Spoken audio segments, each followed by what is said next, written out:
Assalamualaikum warahmatullahi wabarakatuh. Bismillahirrahmanirrahim. Alhamdulillah, wassalatu wassalamu ala rasulillah wa ala alihi wa sahbihi wa man tabi'ahu wa wala, amma ba'd. Seluruh kita, seluruh negara tidak syak lagi sedang sibuk membuat persediaan hari raya. Tua muda termasuk kanak-kanak juga sibuk suka, sibuk gembira.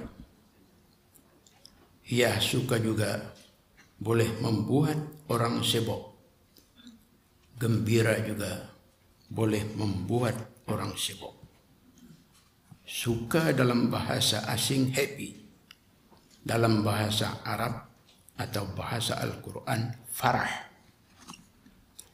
Mari kita bercakap mengenai suka ini, mengenai happy, mengenai farah ini. Allah Ta'ala ciptakan hati kita supaya dengannya dapatlah kita mengecap nikmat suka. Di samping dapat pula merasakan betapa getirnya duka lawan kepada suka. Itulah dia sunnatullah, kuasa Allah serta kemurahannya. Jadi suka itu adalah ia fitrah, pakaian semula jadi kita. Begitu juga duka atau susah, sama-sama fitrah. Tiap-tiap orang pasti mengalaminya. Namun, dalam menjalani suka dan duka ini, khasnya suka, ada suka yang disuruh dan ada juga yang dilarang. Ada jenis suka yang disuruh dan ada juga jenis suka yang dilarang. Bilakah suka itu dilarang? Bila ia dilarang, yaitu apabila ia bercampur dengan lalai, bercampur dengan leka, bercampur dengan bermegah-megah. Dan apa yang melalaikan itu? Apa yang melekakan itu? Apa yang menyebabkan orang bermegah-megah itu? Macam-macam hal. Ada lalai dan leka karena keseronokan yang melampau-lampau. Begitu juga megah. Ada bermacam-macam sebab orang tenggelam dalam megah. Ada karena pangkat, ada karena kuasa, ada karena harta benda. Jika ada suka yang sampai membawa orang lalai, sampai membawa orang leka, sampai membawa orang bermegah-megah, maka itulah dia suka yang dilarang. Suka yang tidak diingini oleh Allah Subhanahu wa ta'ala. Contoh teragung dalam Al-Quran ialah seperti kisah Qarun dan kaumnya. Firman Allah Subhanahu wa ta'ala, A'udzu billahi minasyaitonir rajim. Inna Qaruna kana min qaumi Musa fabagha 'alaihim وآتيناه من الكنوز ما إن مفاتحه لتنوء بالعصبة أولي القوة إذ قال له قومه لا تفرح إن الله لا يحب الفرحين. Tafsirnya, sesungguhnya Qarun adalah dia itu dari kaum Nabi Musa alaihi salam. Dia berlagak sombong dan zalim kepada mereka, kepada kaumnya. Dan kami, yakni Allah, telah mengurniakannya dengan pelbagai jenis kekayaan yang anak-anak kuncinya menjadi beban yang sungguh-sungguh berat untuk dipikul oleh sejumlah orang yang kuat sasa.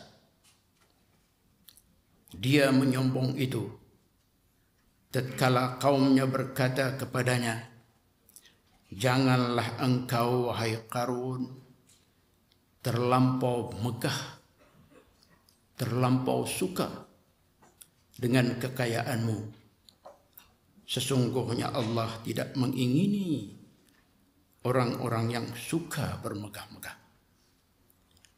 Dia marah dan malah sampai melakukan kezaliman kepada kaumnya apabila kaumnya itu menasihatinya supaya jangan megah, jangan melampau-lampau suka atau melampau-lampau iski dengan harta dan kekayaan dunia yang bertimbun-timbun.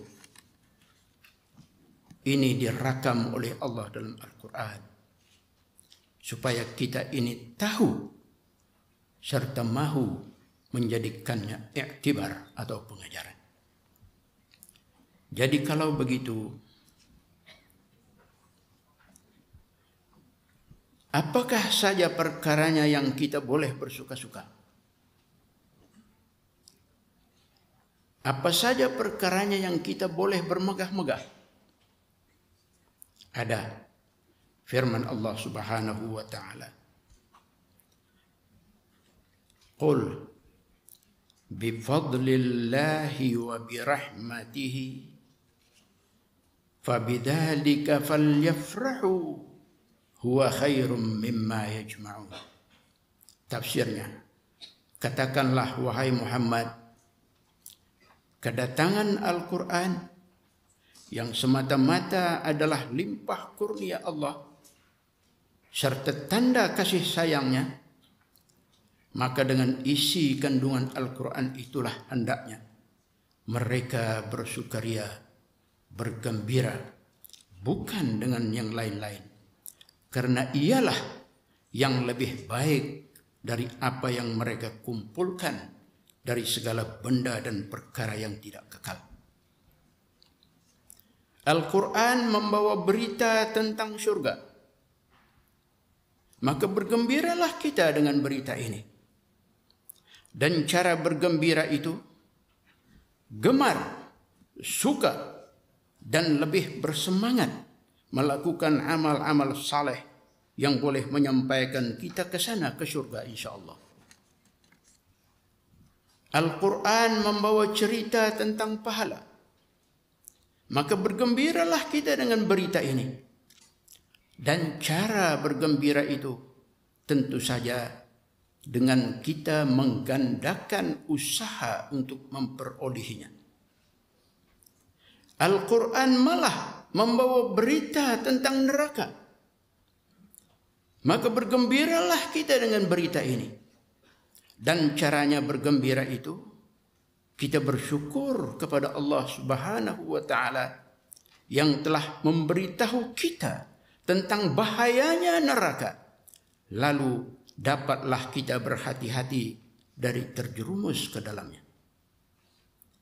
Al-Quran membawa berita tentang dosa, juga kita patut bergembira dengan berita ini, karena dengannya dapatlah kita berusaha untuk menghindari dosa-dosa itu. Al-Quran membawa berita tentang ajal maut, saudara. Tentang kiamat, tentang hisab di mahkamah Allah. Ini semua juga patut kita terima dengan syukur dan sukacita, karena Allah telah memberitahu kita perkara-perkara besar lagi sulit ini, di mana dengan itu dapatlah kita daripada sekarang membuat persediaan untuk menghadapinya. Ya, perkara ajal maut adalah perkara besar. Perkara kiamat adalah perkara besar. Perkara hisab di mahkamah Allah adalah perkara besar. Malah saudara, setakat kita menyebut mati saja pun juga perkara besar. Dan bahkan setakat melihat jenazah juga adalah perkara besar. Karena ini semua kesannya akan mengingatkan kita kepada siapa yang lebih besar, yang maha besar, yaitu Allah Subhanahu wa ta'ala. Dikisahkan seseorang melihat Al-Imam Malik radhiyallahu an dalam mimpinya. Setelah Imam Malik itu meninggal dunia, orang melihatnya dalam mimpi. Orang yang bermimpi bertanya, "Ya Imam, madza fa'ala Allahu bika?" Wahai Imam, apakah yang Allah telah buat dengan Tuhan? Menjawab Imam, "Akrama mathabi wa adkhalani al-jannah." Allah telah memuliakanku dengan pahala dan memasukkanku ke syurga.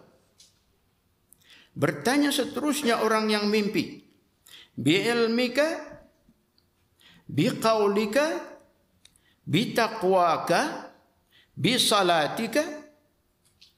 Karena ilmu Tuhankah? Atau karena perkataan Tuhan? Karena zikir Tuhankah? Atau karena ketaatan Tuhankah? Atau karena sembahyang Tuhankah? Menjawab Imam Malik radhiyallahu an, "Bal bi syai'in wahidin. Kuntu idza ra'aitu janazatan aqulu subhanal hayyil ladzi la yamut." Artinya, bahkannya Imam Malik karena satu perkara,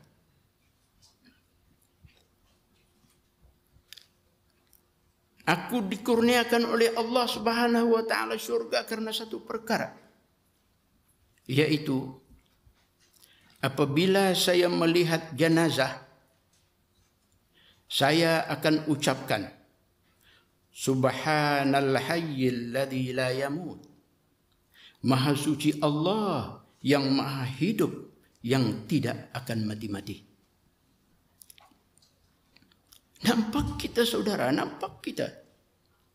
Al-Imam Malik radhiyallahu anhu mendapat syurga Allah Ta'ala karena jenazah. Melihat sahaja beliau itu jenazah, beliau pasti ingat kepada Allah dan terus bertasbih, subhanal hayyil ladzi la yamut. Jadi ternyata di sini bahwa jenazah juga adalah perkara besar. Karena ia mampu untuk menyuntik orang supaya mengingati Allah Subhanahu wa ta'ala. Jadi tidakkah ini juga satu berita gembira tentang akhirat melalui jenazah sebagai wadah? Karena itu kaum Qarun berkata kepada Qarun supaya jangan melampau-lampau suka dan jangan melampau-lampau megah dengan kekayaan dunia. Karena dunia itu akan pergi, akan binasa. Dan jika ia pergi, tak usahlah berduka cita. Tetapi sebaliknya, letakkan ia dunia itu di tangan Auda sahaja, bukan di hati Auda. Karena jika dunia sudah menempati hati, sudah berlabuh di hati, maka jawabnya adalah firman Allah Subhanahu wa ta'ala ini, "Man kana yuridul hayatad dunya wa zinataha nuwaffi ilaihim a'malahum fiha wa hum fiha la yubkhasun. Ulaika alladhina laysa lahum fil akhirati illa an-nar wa habita ma sana'u fiha wa batilum ma kanu ya'malun. Tafsirnya, barang siapa semata-mata berkehendakkan kehidupan dunia dan perhiasannya, maka kami, yakni Allah, akan sempurnakan hasil usaha mereka di dunia itu tanpa dikurangkan sedikit pun. Namun, ya Allah Ta'ala, mereka lah orang-orang yang tidak akan ada bahagian pada hari akhirat kelak, kecuali azab api neraka. Dan pada ketika itu juga gugurlah apa-apa yang mereka telah lakukan di dunia, dan batal semua yang mereka kerjakan. Mari kita lihat, saudara. Mari kita lihat pula. Apa-apa dia yang menjadi kesukaan dan kebanggaan para sahabat Nabi sallallahu alaihi wasallam. Bila mereka suka, bila mereka bermegah, mari kita lihat. Ketika baginda duduk bersama-sama dengan para sahabat, baginda telah mengurniakan gelaran-gelaran kehormatan yang amat menggembirakan para sahabat kepada setengah dari kalangan sahabat-sahabat itu. Gelaran-gelaran tersebut dilafazkan sendiri oleh baginda sallallahu alaihi wasallam kepada Sayyidina Abu Bakr As-Siddiq. Baginda bersabda, "Arhamu ummati bi ummati Abu Bakr." Artinya, orang yang paling pengasihan dari kalangan umatku terhadap umatku ialah Abu Bakr. Kepada Sayyidina Umar, baginda bersabda, "Asyadduhum fi dinillahi Umar." Artinya, orang yang paling keras, paling tegas dari kalangan umatku dalam perkara menegakkan hukum-hukum agama Allah ialah Umar. Kepada Sayyidina Uthman, baginda bersabda, "Wa a'zamuhum haya'an Uthman." Artinya, orang yang paling pemalu dari kalangan umatku ialah Uthman. Kepada Sayyidina Ali, baginda bersabda, "Wa aqdahum Aliyu." Artinya, orang yang paling adil lagi bijaksana dalam menghukum dari kalangan umatku ialah Ali. Kepada Sayyidina Mu'adz bin Jabal, baginda bersabda, "A'lamuhum bil halali wal harami Mu'adz bin Jabal." Artinya, orang yang paling beralim, orang yang paling alim berkenaan hukum halal haram dari kalangan umatku ialah Mu'adz bin Jabal. Kepada Ubay bin Ka'ab, baginda bersabda, "Ahfazuhum li kitabillahi Ubay bin Ka'ab."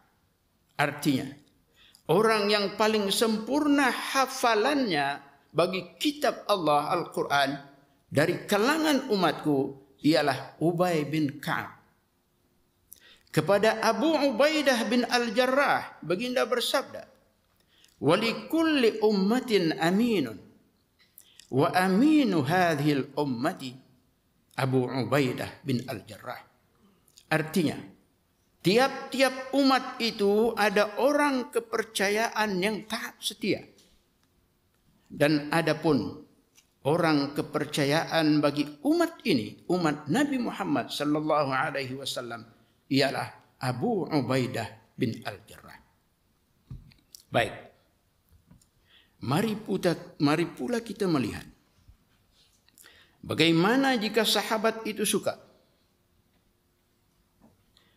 Jika sahabat itu bangga, bagaimana keadaan mereka? Apa kelakuan mereka? Apa perbuatan mereka? Apa reaksi mereka? Adakah mereka alay-alay? Adakah mereka mengadakan pesta tari-menari? Adakah mereka mengundang artis-artis ternama daripada luar negeri dan lain-lain? Mari kita lihat. Mari kita perhatikan riwayat ini. Nabi SAW telah bersabda kepada sahabat Ubay bin Ka'ab, "Ya Ubay, Inna Allah Ta'ala amarani an aqra'a alaika surat al-bayyinah." Surah Al-Bayyinah. Lam yakunil ladzina kafaru min ahlil kitab wal musyrikin munfakkin hatta ta'tiyahumul bayyinah, sehingga akhir ayat. Wahai Ubay, sesungguhnya Allah Ta'ala memerintahkanku, kata Nabi, menyuruh aku supaya membacakan kepadamu surah Al-Bayyinah. Saya ulang. Wahai Ubay, sesungguhnya Allah Ta'ala memerintahkanku, menyuruh aku supaya membacakan kepadamu sendiri surah Al-Bayyinah. Ya, Allah Ta'ala meminta Nabi supaya membacakan surah ini kepada Ubay bin Ka'ab. Apa reaksi Ubay bila mendengar berita ini? Dia berkata, "Ya Rasulullah, adzukirtu indallah." Wahai Rasulullah, adakah nama saya disebut di sisi Allah? Adakah sebarang orang yang menyampaikan nama saya ini kepada Allah? Menjawab Nabi, "Ya Ubay, lam tuzkar indallah, innama dzakarakallahu nafsu." Wahai Ubay, bukan kau disebut di sisi Allah oleh siapa-siapa, tidak. Tetapi Allah sendirilah yang menyebutmu itu, wahai Ubay. Bukan siapa-siapa yang menyebutmu, menyebut namamu di sisi Allah, memberitahu Allah, tidak. Tetapi Allah sendirilah yang menyebutmu itu. Mendengar ini, terus gugur berderai air mata Ubay bin Ka'ab. Dia menangis dengan hebatnya. Sehingga para sahabat berkata, "Sesungguhnya kami belum pernah melihat orang menangis seperti ini." Ubay menangis. Menangis yang luar biasa. Mengapa Ubay menangis, saudara? Karena dia terlampau suka, terlampau bangga, terlampau megah. Disebabkan oleh karena Allah menyebut namanya. Disebabkan oleh karena Allah meminta Nabi SAW membacakan surah Al-Bayyinah khusus kepadanya. Inilah kemuncak suka, kemuncak megah, kemuncak bangga bagi Ubay bin Ka'ab. Dia menangis.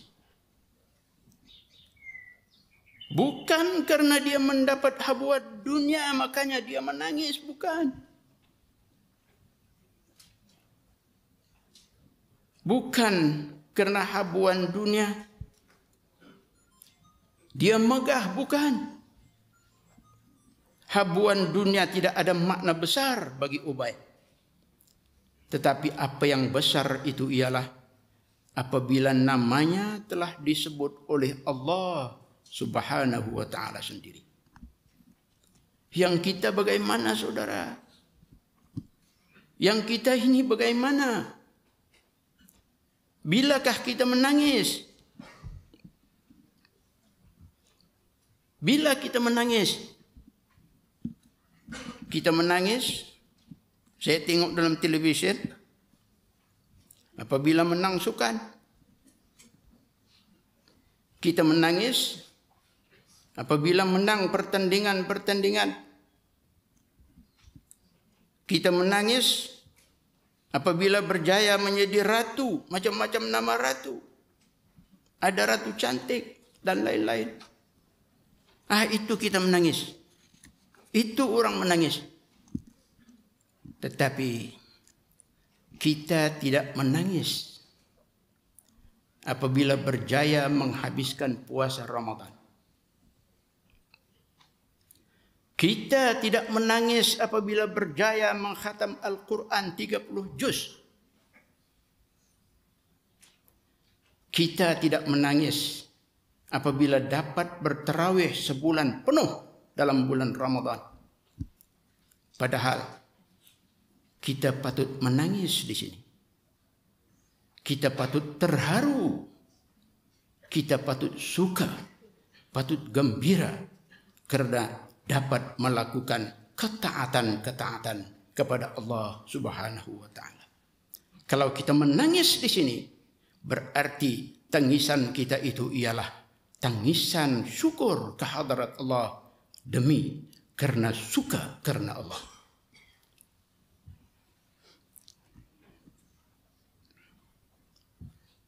Mengapakah kita tidak dapat menangis atas sebab-sebab begini?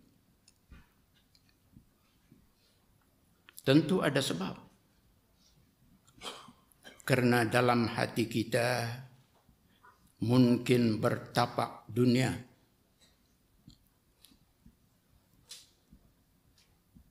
Manakala dalam hati itu hanya dunia, maka hati itu pun jadi keras, sekeras besi. Dan hati yang keras sama sekali tidak mampu untuk mengeluarkan air mata dengan mudahnya. Sabda Nabi sallallahu alaihi wasallam, "Innal quluba latasda'u kama yasda'ul hadid." Sesungguhnya hati itu keras seperti kerasnya besi. Bertanya para sahabat, "Fahal lidzalika min jala'i ya Rasulullah?" Adakah untuknya sebarang alat pencair yang boleh mencairkan hati itu, wahai Rasulullah?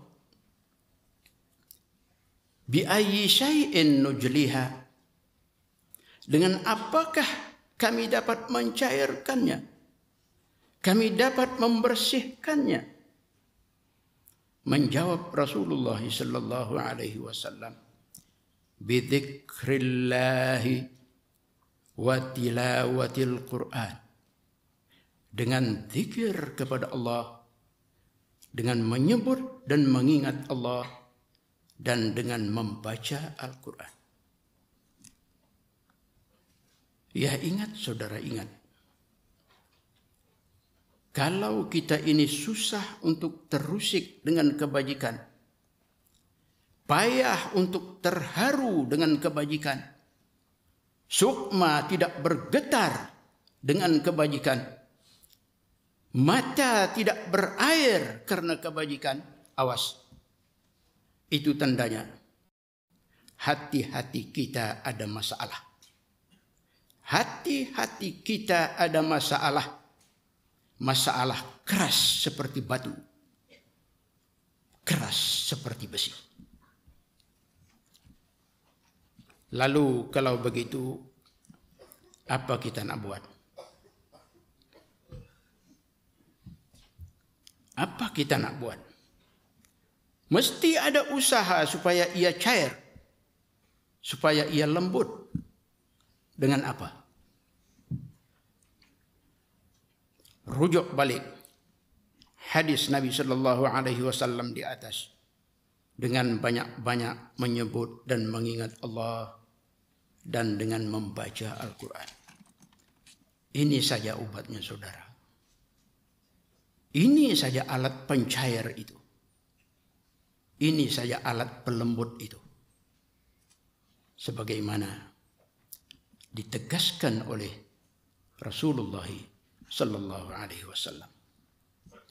Ingati banyak-banyak Allah. Sebut banyak-banyak Allah.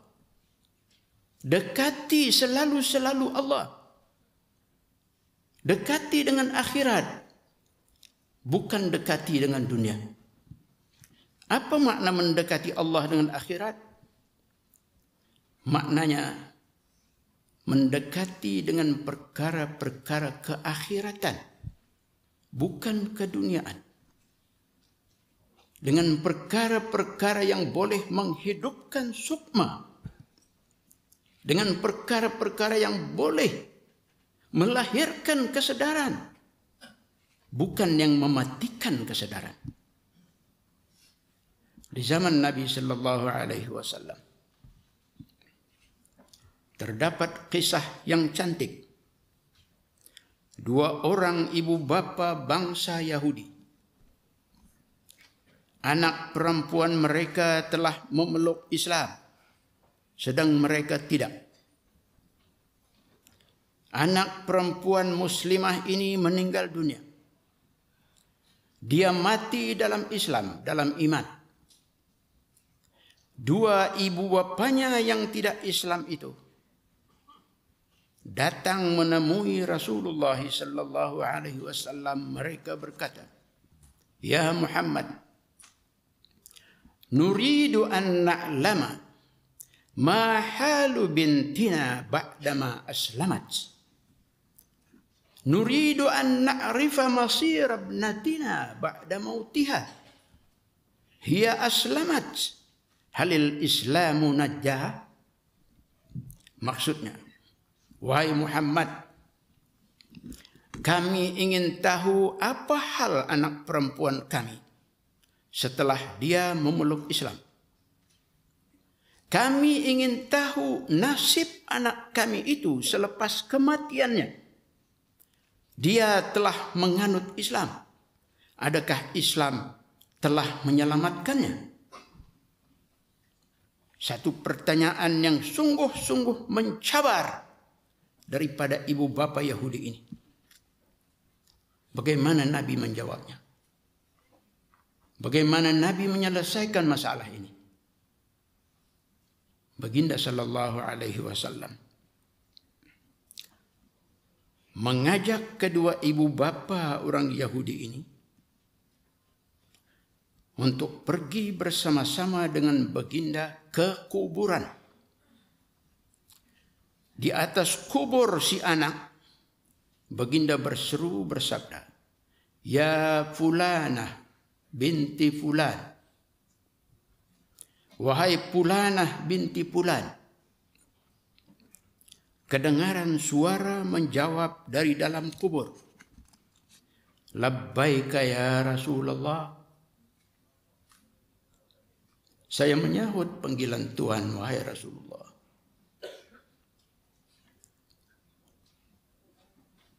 Suara itu juga turut didengar sama oleh ibu bapa si mayat, orang Yahudi tadi. Nabi sallallahu alaihi wasallam terus bersabda,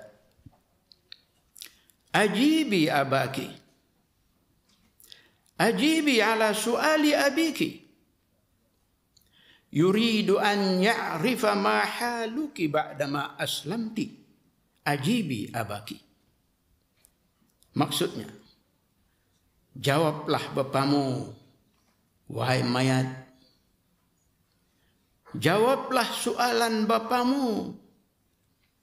Dia ingin tahu tentang keadaanmu, tentang nasibmu sesudah engkau memeluk Islam. Ya, jawablah bapamu. Berkata mayat menjawab, "Ya Rasulullah, ra'aitu Rabbi khairan min abi." Maksudnya, wahai Rasulullah, saya telah mendapati Tuhan saya Allah adalah lebih baik dari bapa saya. Mendengar itu tanpa bertangguh. Tanpa bertangguh, kedua ibu bapa mayat lalu berkata, "Ya Muhammad, nashhadu an la ilaha illallah wa annaka ya Muhammad Rasulullah." Wahai Muhammad, kami naik saksi tiada Tuhan yang sebenar-benarnya disembah melainkan hanya Allah jua, dan engkau pula wahai Muhammad adalah pesuruhnya. Lihat saudara, lihat. Dua Yahudi suami istri ini terus masuk Islam. Sebaik-baik sahaja mendengar perkhabaran daripada alam barzakh tentang Islam melalui anak mereka sendiri. Ini adalah satu perkara luar biasa. Tetapi kita jangan pelik. Karena yang bersama-sama mereka masa itu ialah Nabi sallallahu alaihi wasallam. Nabi sallallahu alaihi wasallam yang dengan cahaya baginda, dengan keberkatan baginda, serta dengan izin khusus daripada Allah Subhanahu wa taala juga. Maka kedua Yahudi suami istri ini telah beroleh keinsafan dan kegembiraan untuk menerima Islam.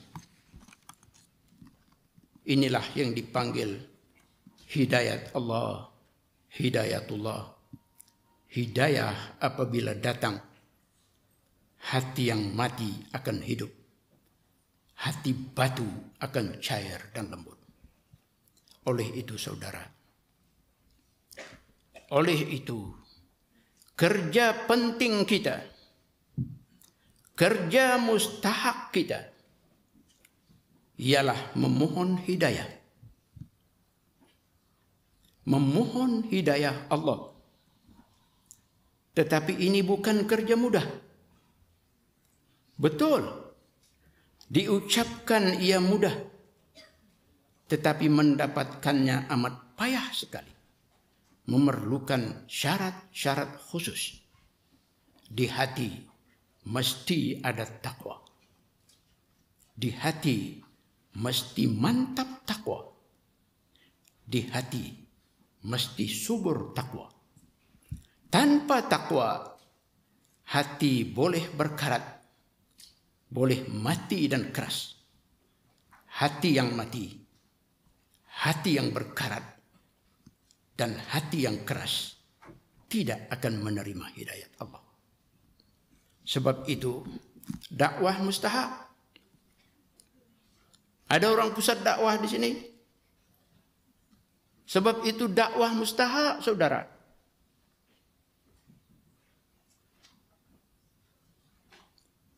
Agensi dakwah jangan mati.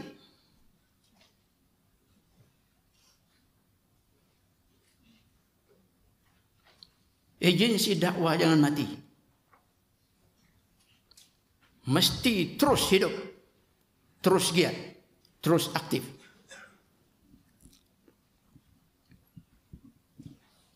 Apa peranan dakwah?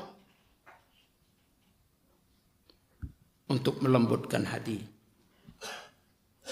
untuk membersihkan hati. Orang non-Muslim kita dakwah untuk melembutkan hati mereka, untuk mengusai hati mereka, supaya dapat menerima Islam, agama yang mulia dan suci daripada Allah Subhanahu wa taala. Itu bukan kerja negatif. Kerja mulia, kerja positif. Karena kita nak ajak mereka kepada Islam, kepada agama Allah, agama yang diridainya, agama yang menjamin syurga siapa yang menganutnya insya-Allah. Dan bahkan kita orang Islam juga, orang Islam sendiri juga. Awas, tidak terlepas dari mengalami hati berkarat dan keras yang memerlukan untuk dibersih dan dilembutkan. Ini terbukti apabila para sahabat bertanya kepada Nabi sallallahu alaihi wasallam, bi ayyi syai'in nujliha, dengan apa benda kami dapat membersih dan melembutkan hati-hati itu wahai Rasulullah? Menjawab baginda, bi dzikrillahi wa tilawatil Quran, dengan berzikir kepada Allah dan membaca Al-Quran. Camkan baik-baik ini. Kita camkan sama-sama baik-baik ini. Nabi sallallahu alaihi wasallam tidak bersabda, kamu bersihkan hati kamu, kamu lembutkan hati kamu dengan banyak makan, dengan banyak hiburan, dengan banyak ketawa, dengan banyak musik, dengan banyak film. Tidak. Tetapi sabda Nabi, bidzikrillahi wa qiraatil Quran, dengan berzikir kepada Allah saudara, dan dengan membaca Al-Quran. Karena itu elok kita buat, kalau kita hendak tidur, baca dulu sedikit la ilaha illallah, barang 10 kali jadilah. Ini kalimat tayyibah, penggilap iman. Ya, iman. Iman boleh berkarat, tetapi dengan mengucapkan ini ia akan berkilauan selalu. Jaddidu imanakum biqauli la ilaha illallah atau kama qala. Perbaharui iman kamu, kata Nabi, dengan mengucap la ilaha illallah. Sambil meletak kepala ke bantal, kita ucapkan ini. Bukan payah. Kemudian bersalawat sedikit kepada Nabi sallallahu alaihi wasallam. Kemudian beristighfar kepada Allah. Astaghfirullahaladzim. Juga barang 10 kali jadilah. Kemudian la haula wa la quwwata illa billah untuk rezeki. InsyaAllah rezeki mudah bertambah. Lazimkan ini pada setiap malam. Hati insyaAllah, hati yang berkarat akan luruh karatnya. Hati yang keras akan lembut jadinya. Dan sebelum itu, masa di tempat tidur sebelum baring, tadah dulu 2 tapak tangan dan baca qul huwallahu ahad, qul a'udzu birabbil falaq, dan qul a'udzu birabbin nas. Kemudian sapukan ke seluruh badan di mana saja yang mungkin sampai. Dan kalau untuk kanak-kanak kecil, kita sendiri boleh membaca. Dan kemudian sapukan tangan kita kepada mereka untuk tujuan melindungi mereka daripada syaitan. Cantik bukan? Cantik. Bukan tidur dengan alunan-alunan lagu, dengan irama-irama instrumental, bukan. Bukan saudara, bukan. Tapi tidurlah dengan zikir. Tidurlah dengan ayat-ayat Al-Quran, walau sedikit. Dan malah, kalau saudara tekarih, tidurlah dengan air sembahyang, dengan ada wudu. Mengapa? Tahukah kita, kalau kita tidur dengan ada air sembahyang, dengan ada wudu,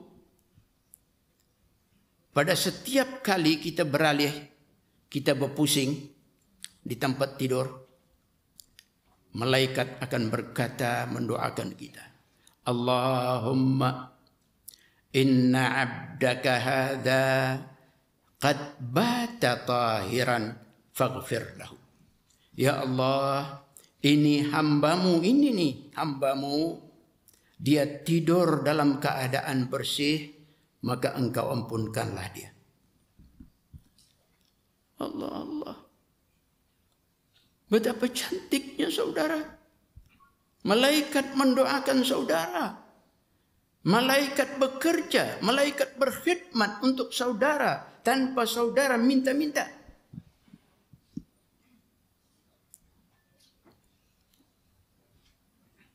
Kalau saudara buat ini, berarti saudara sekarang telah jadi favorite kepada malaikat. Ya, jadilah favorite kepada malaikat. Orang-orang yang jadi favorite kepada malaikat tidak syak lagi adalah juga favorite kepada Allah Subhanahu wa taala. Bagaimana untuk jadi favorite Allah taala ini? Favorite malaikat ini bagaimana? Dengan amal saleh saja. Dengan zikir dan dengan Al-Qur'an. Mari kita camkan riwayat ini. Tentang sahabat Abu Dzar Al-Ghifari radhiyallahu anhu. Malaikat Jibril pada suatu ketika turun kepada Nabi sallallahu alaihi wasallam dan berkata, "Ya Muhammad, aqri Aba Dzarrin minni salam." Wahai Muhammad, sampaikan salamku kepada Abu Dzar.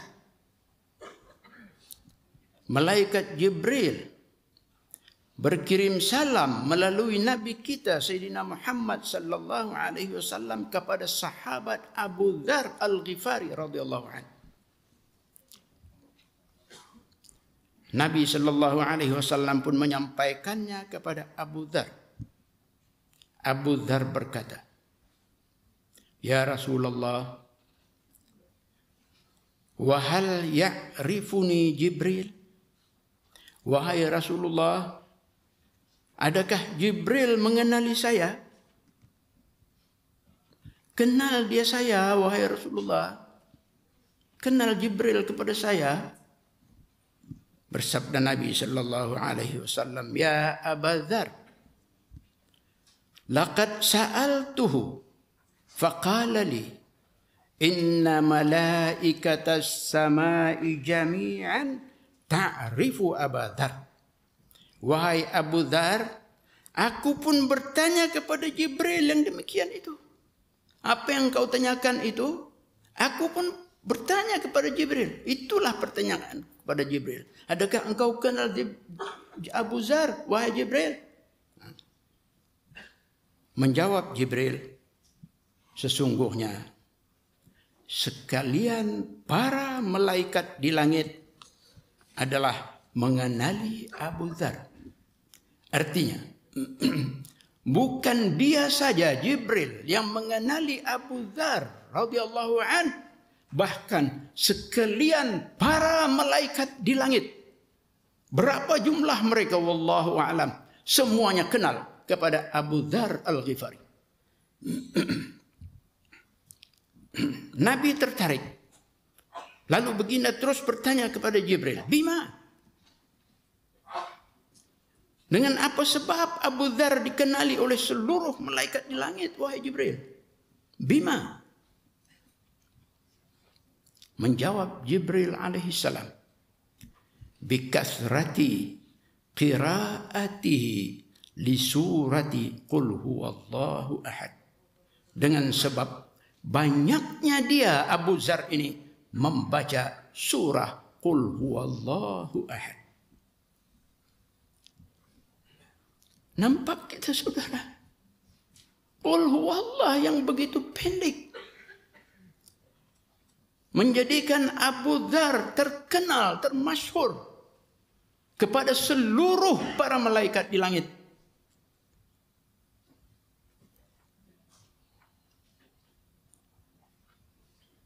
huwallah. Baca berapa second saja. Siapa yang suka kepada qul huwallah ini?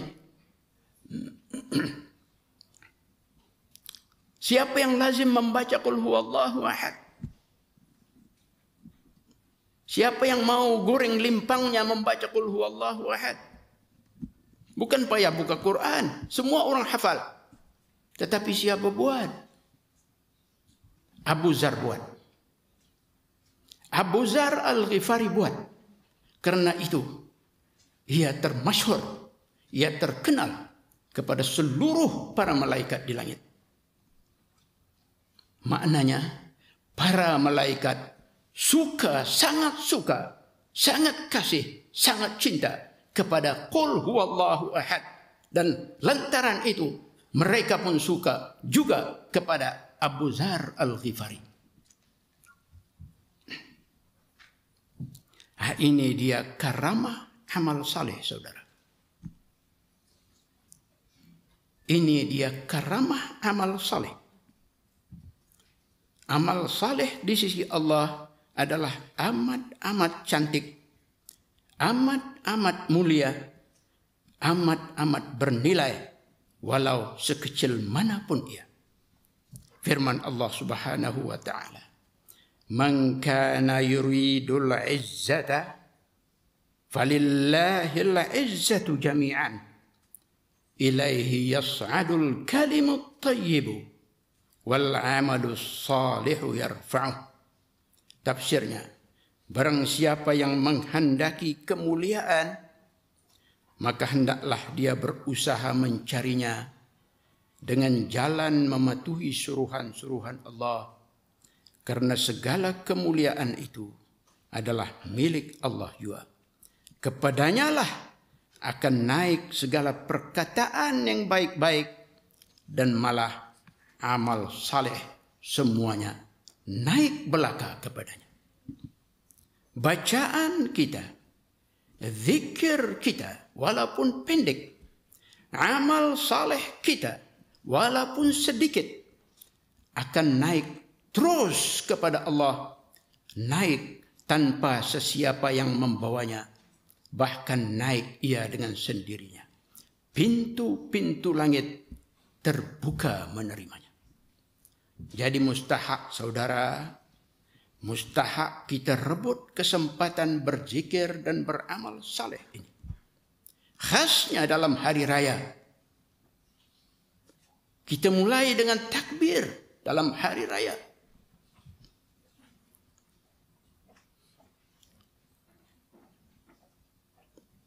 Jangan lupakan zikir dalam hari raya. Sambil berhari raya berzikir. Jangan berpaling dari zikir.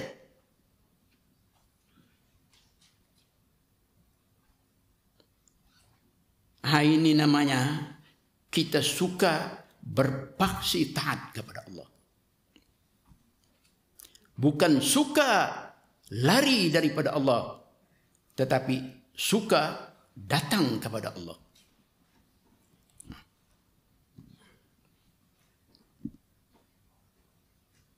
Mustahak kita rebut kesempatan berzikir, kesempatan beramal saleh dalam semua keadaan, termasuk dalam suasana kita berhari raya. Janganlah hari raya itu sampai memalingkan kita daripada Allah, daripada mengingatinya, daripada agamanya. Ingat, satu perkara ajaib. Kita mesti ingat satu perkara ajaib, yaitu syaitan adalah cukup mampu untuk mencampuri segala urusan kebajikan kita manusia. Dalam urusan kebajikan kita mereka turut campur. Tapi turut campur bukan menolong untuk melangsungkan kerja kebajikan itu. Tetapi mereka turut campur untuk memalingkan kita daripada meneruskan kerja kebajikan. seseorang terniat untuk bersedekah misalnya, baru dia hendak menyelok poket bajunya untuk mengambil uang sedekah, tiba-tiba sepantas itu juga, secepat itu juga, masuk syaitan mengwaswiskannya dengan berbisik, "Tuan, kotak rokok Tuan kosong. Bukankah Tuan perlukan rokok? Sedekah itu boleh saja tangguhkan dulu." Hah? Ya tak iya. Rokok dah ada nih. Kalau orang banyak usin, dah mengapa? Ini kelurusan orang akan bersedekah ni, usin pun dah banyak. Jadi termakan atau tidak?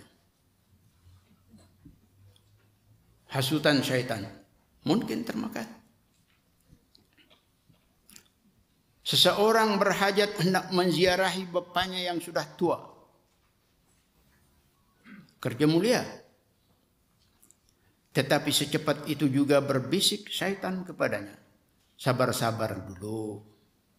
Bukankah anak-anakmu lebih perlu dibawa bersiar-siar? Kesian mereka. Cuti sekolah hendak mana-mana."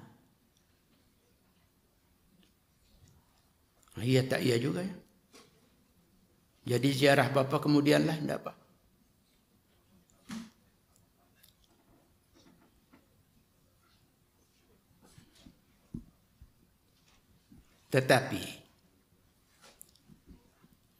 Tetapi kalau saudara tidak hiraukan sembahyang karena asyik lepak, asyik berseronok, asyik melayani kawan-kawan berhari raya, syaitan tidak akan tampil membisikkan peringatan, "Kawan, jangan lupa sembahyang." Tidak. Pasti tidak. Malah dia akan bertindak lebih memperdayakan lagi untuk terus lupa sembahyang itu. Ini kita kena ingat. Ini kita kena ingat ini.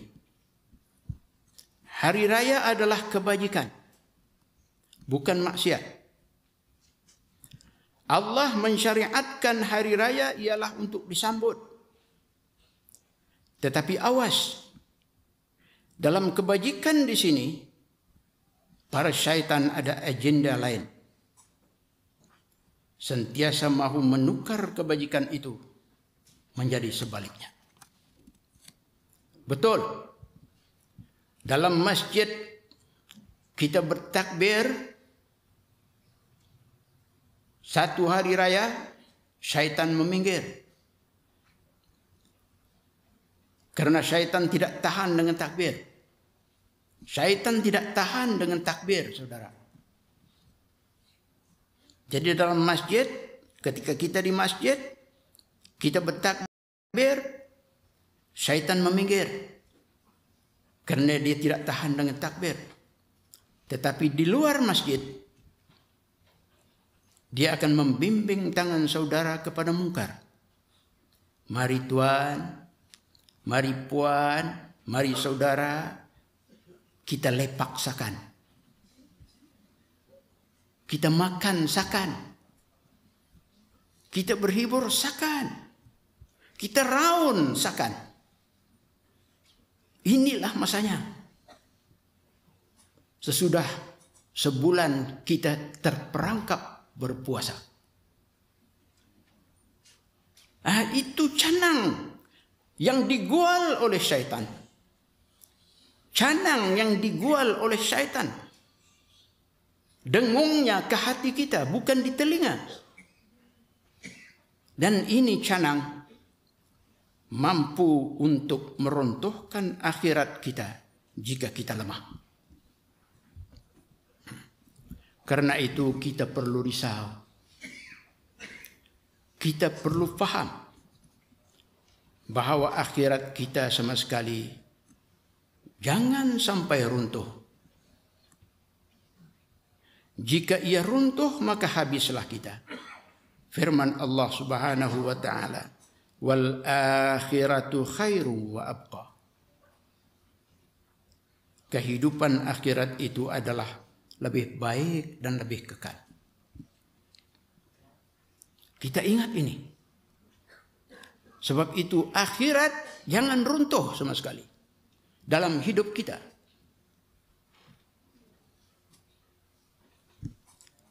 Dunia cuma kecil saja saudara dan akan fana.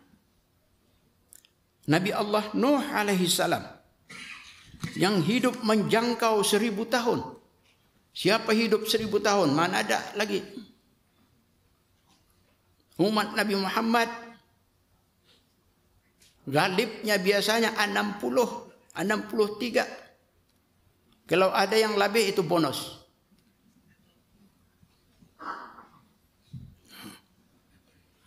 Tapi Nabi Allah Nuh alaihi salam, baginda hidup 1000 tahun. Baginda apabila ditanya, kaifa ra'aita dunya ya Nuh? Bagaimana Tuhan dapati dunia ini wahai Nuh? Sebab ia hidup 1000 tahun. Orang tanyalah, bagaimana Tuhan dapati dunia ini? Apa jawab Nabi Allah Nuh alaihi salam? Baginda menjawab, ra'aitu dunya kabaitin lahu babani dakhaltu min babin wa kharajtu min babin. Saya mendapati dunia ini cuma seperti sebuah rumah sahaja. Padanya ada 2 pintu. Saya masuk dari satu pintu dan keluar dari satu pintu yang lain. Itu saja.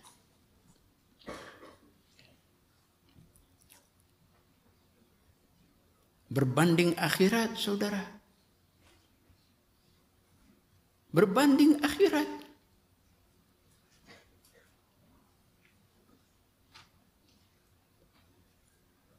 Mengikut riwayat, Nabi kalau siapa membaca Qul huwallah 11 kali, dia dapat 1 istana dalam syurga. Membaca 20 kali 2 istana dalam syurga. Membaca 30 kali 3 istana dalam syurga. Bertanya Sayyidina Umar radhiyallahu an, ya Rasulullah, kalau begitu berapa banyak istana kami wahai Nabi?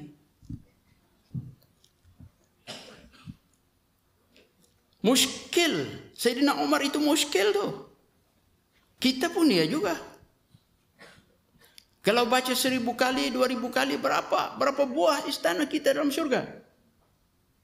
Ini yang ditanya oleh Sayyidina Umar kepada Nabi sallallahu alaihi wasallam. Berapa banyak kalau begitu wahai Rasulullah istana kami dalam surga? Apa jawab Nabi sallallahu alaihi wasallam? Rahmatullahi awsa'u min dzalik. Rahmat Allah wahai Umar, jangan heran, lebih luas lagi daripada itu. Dapat bayangkanlah betapa besarnya akhirat itu. Betapa besarnya surga itu. Kalau istana kita berjurit di dalam surga, berapa besarnya? Bayangkan, boleh bayang. Berbanding dengan dunia. Kabaitin wahidin, ya, Nabi Nuh alaihissalam hanya cuma seperti sebuah rumah saja. Ada 2 pintu. Satu pintu saya masuknya dan satu pintu lain saya keluar. Itu saja. Karena itu saudara,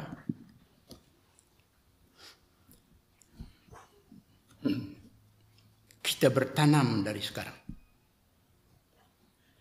Kuatkan pasak akhirat kita dengan amalan-amalan saleh. Nanti insya Allah kita akan menjawat hasilnya di akhirat kelak. Dari sebiji benih akan menghasilkan segunung buah.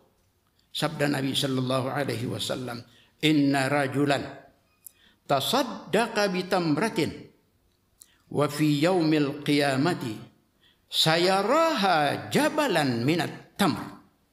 Maksudnya, seorang lelaki bersedekah sebiji kurma, nanti pada hari kiamat kelak dia akan melihat sebuah gunung kurma. La ilaha illallah, daripada sebiji buah kurma jadi sebuah gunung. Bertanya lelaki itu kepada malaikat, apa ini? Apa ini? Menjawab malaikat, hadza jazaa'u 'amalika fid dunya. Fa innaka fi yaumin kadza tasaddaqta bitamratin 'ala miskin. Ini adalah balasan dari amalmu di dunia, bahwa engkau pada hari sekian pernah bersedekah sebiji kurma kepada orang miskin. Berkata lelaki, dia lawan lagi, saya bersedekah cuma sebiji saja, tetapi ini sebuah gunung kurma. Menjawab malaikat Jibril, hadzal jabalu laka, innallaha rabbaha hatta sarat jabalan rabbaha kama yurabbi ahadukum farasan. Maksudnya, ini gunung memang untukmu. Gunung kurma ini memang untukmu. Kau tahukah Allah Ta'ala membelanya dari sebiji yang engkau sedekahkan kurma tadi sampai dia jadi sebuah gunung. Allah Ta'ala memeliharanya, merawatnya. Macam kita ni bertanam, ada tukang kabun menjaga, mengawal airnya, memberi bajanya. Nah ini sedekah ini Allah Ta'ala mengawal, Allah Ta'ala membela sehingga ia jadi besar dari sebiji kurma kepada segunung kurma. Sama juga yang malaikat Jibril itu seperti seorang dari kamu membela kuda daripada kecil sampailah kuda itu besar. Sebab itu saudara, mari kita sayang kepada akhirat. Mari kita jangan cuaikan akhirat. Mari jangan kita tukarkan akhirat dengan yang lain-lain.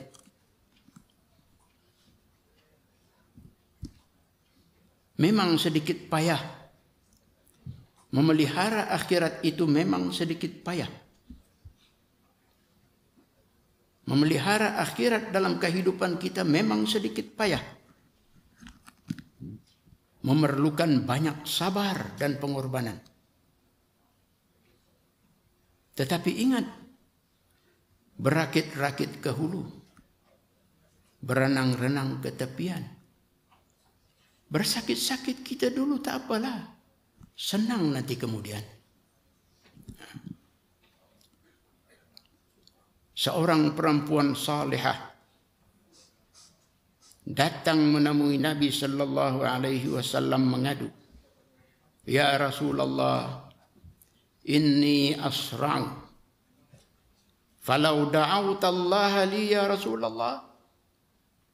Wahai Rasulullah, saya mengidap penyakit kesarungan.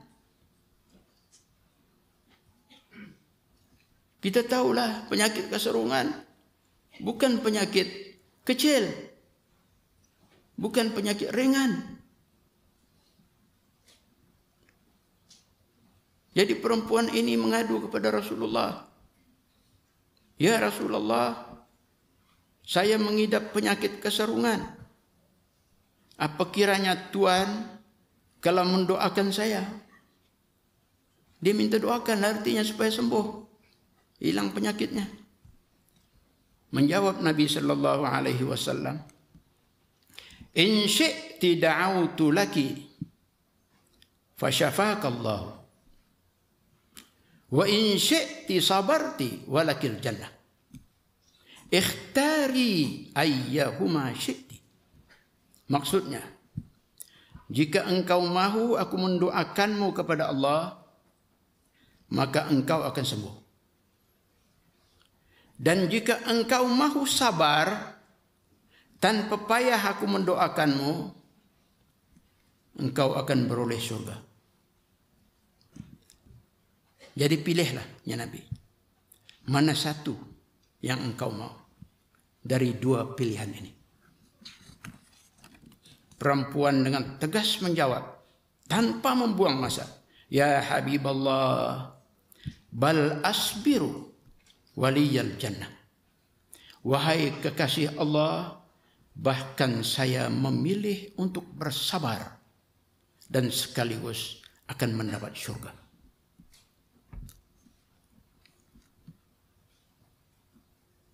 Ini satu contoh tentang sabar. Contoh sabar yang amat-amat cantik demi akhirat.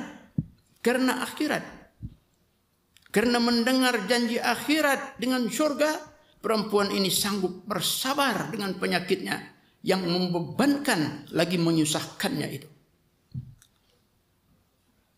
Artinya tak mengapa ia pahit di dunia, asal manis di hujung di akhirat nanti sedang menunggunya. Ini dia saudara, sikap dan pemikiran orang yang berwawasan. Bukan pikiran sempit ini, tetapi ini dia sikap dan pemikiran orang yang berwawasan. Mengapakah kita tidak tertarik untuk belajar daripada orang yang macam ini? Mengapa kita tidak belajar sabar sepertinya? Belajar sabar menguasai hawa nafsu. Saya tidak menyuruh sabar, jangan tak berubat kerasukan.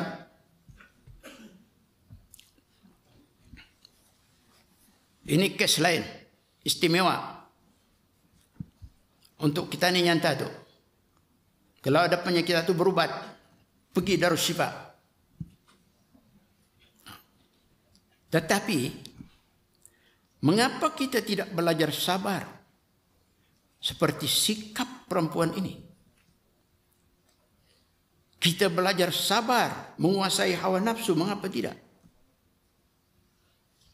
Belajar sabar mengawal naluri dan keinginan-keinginan yang tidak bagus, mengapa tidak?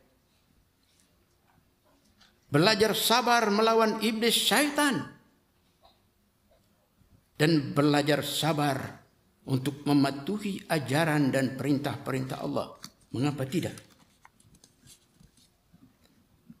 Kalaulah kita jadi orang-orang sabar, mampu bersabar dalam perjuangan-perjuangan seperti ini, maka kitalah insya Allah orang-orang yang akan mendapat kejayaan, yang akan turut menjawab kurnia Allah seperti mana yang dijanjikan ini.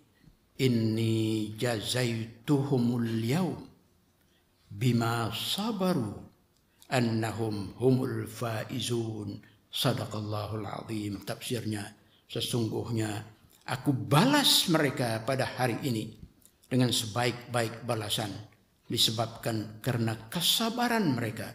Sesungguhnya mereka itulah orang-orang yang berjaya. Akhirnya saya berpesan kepada diri saya sendiri dan juga kepada saudara-saudara saya seagama, supaya kita sama-sama menyambut Idul Fitri yang mulia dengan semangat kesabaran yang tinggi untuk selamanya berada dalam ketaatan kepada Allah dan menjauhi sebarang maksiat. Marilah kita bersikap seperti sikap Al-Hasanul Basri rahimahullah, seorang ulama besar. Beliau itu telah ditanya orang, ya Taqiyuddin, ayul ayyami indaka id? Wahai Taqiyuddin, gelaran kepada Al-Hasanul Basri, Apakah hari-harinya pada Tuhan bernama hari raya? Apakah hari-harinya di sisi Tuhan yang Tuhan sifatkan sebagai hari raya? Menjawab Al-Hasanul Basri, kullu yaumin la a'sillaha fihi fahuwa 'idun. Semua hari yang saya tidak terlibat melakukan maksiat di dalamnya, itulah dia hari raya. Nah, ini pelik nih. Bagi Al-Hasanul Basri, semua hari yang dia tidak melakukan maksiat kepada Allah, itulah hari raya. Dalam makna, walaupun sekiranya hari itu bernama Idul Fitri yang akan kita sambut, hari raya fitrah, jika terdapat di dalamnya maksiat, Al-Hasanul Basri melakukan dosa, maka itu bukan hari raya baginya. Sebaliknya, walaupun hari-hari biasa, bukan bernama Idul Fitri atau hari raya, jika hari itu bersih daripada maksiat, maka itulah hari raya bagi Al-Hasanul Basri. Sekian, wabillahi taufiq wal hidayah. Assalamualaikum warahmatullahi wabarakatuh.